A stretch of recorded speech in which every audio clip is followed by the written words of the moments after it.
I want to move on. This next question comes from the public through the Bipartisan Open Debate Coalition's online forum, where Americans submitted questions that generated millions of votes. This question involves WikiLeaks' release of purported excerpts of Secretary Clinton's paid speeches, which she has refused to release, and one line in particular in which you, Secretary Clinton, purportedly say you need both a public and private position on certain issues.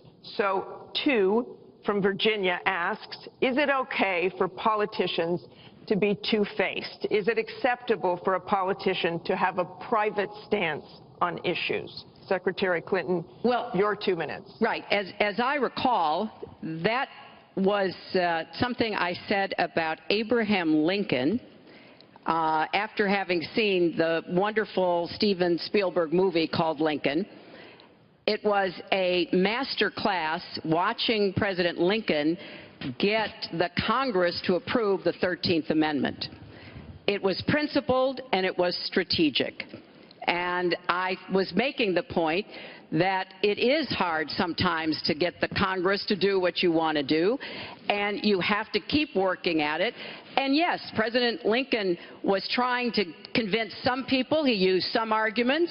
Convincing other people, he used other arguments. That was a great, I thought, a great display of presidential leadership.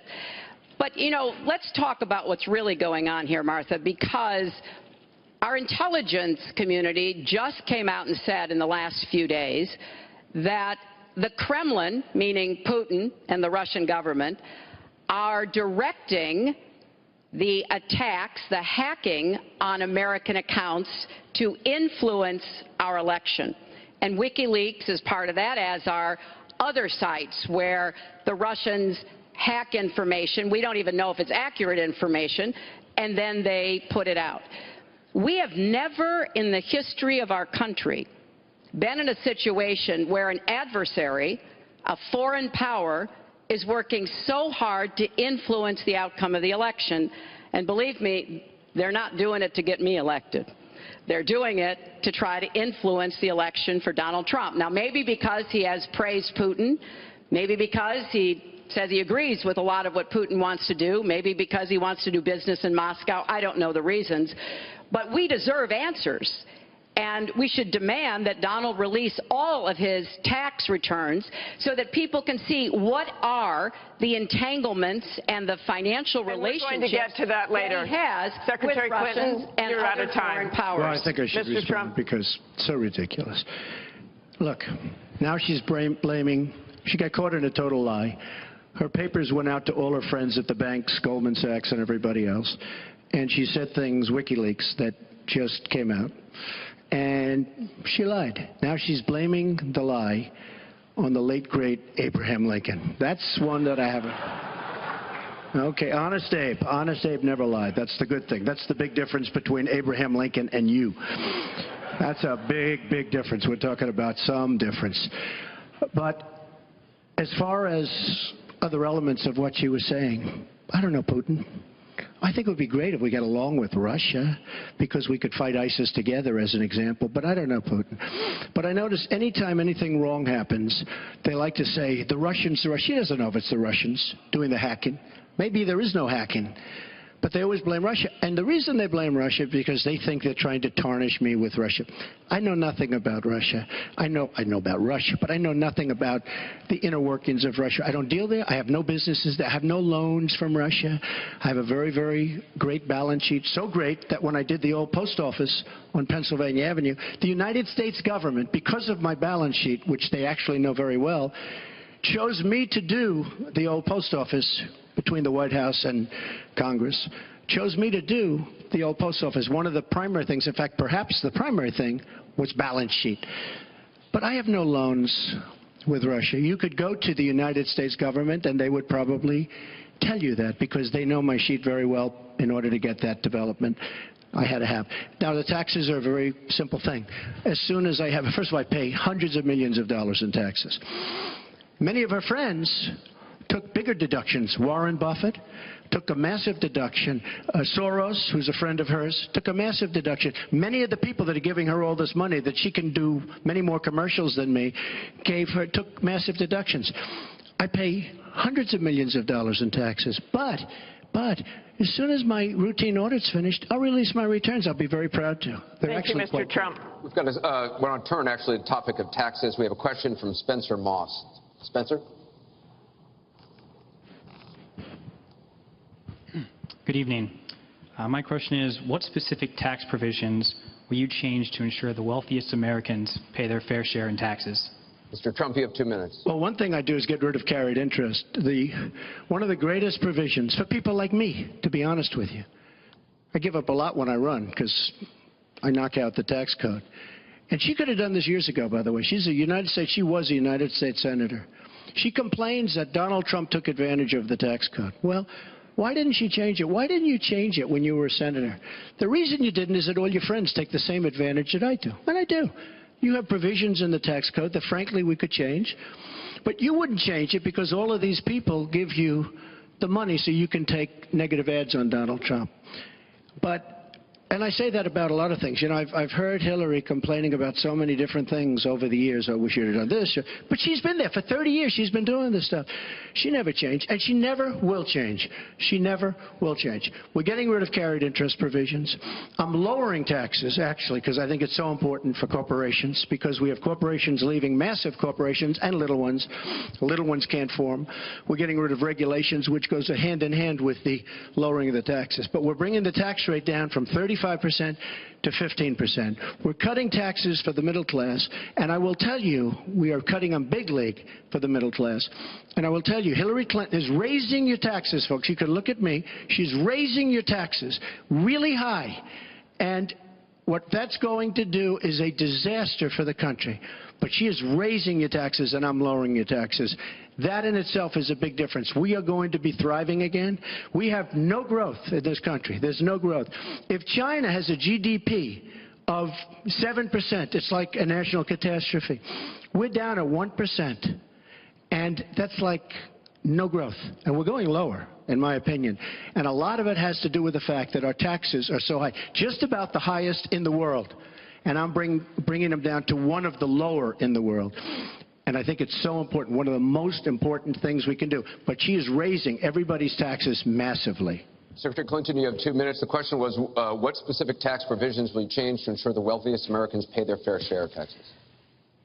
Well, everything you've heard just now from Donald is not true. I'm sorry I have to keep saying this, but he lives in an alternative reality. And it is sort of amusing to hear somebody who hasn't paid federal income taxes in maybe 20 years talking about what he's going to do. But I'll tell you what he's going to do. His plan will give the wealthy and corporations the biggest tax cuts they've ever had, more than the Bush tax cuts by at least a factor of 2. Donald always takes care of Donald and people like Donald, and this would be a massive gift. And indeed, the way that he talks about his tax cuts would end up raising taxes on middle-class families, millions of middle-class families. Now, here's what I want to do. I have said nobody who makes less than $250,000 a year, and that's the vast majority of Americans, as you know, will have their taxes raised, because I think we've got to go where the money is, and the money is with people who've taken advantage of every single break in the tax code. And yes, when I was a senator, I did vote to close corporate loopholes. I voted to close, I think, one of the loopholes he took advantage of when he claimed $1 billion loss that enabled him to avoid paying taxes. I want to have a tax on people who are making $1 million. It's called the Buffett rule. Yes, Warren Buffett is the one who's gone out and said somebody like him should not be paying a lower tax rate than his secretary. I want to have a surcharge on incomes above $5 million. We have to make up for lost times, because I want to invest in you. I want to invest in hardworking families. And I think it's been unfortunate, but it's happened, that since the Great Recession, the gains have all gone to the top. And we need to reverse that.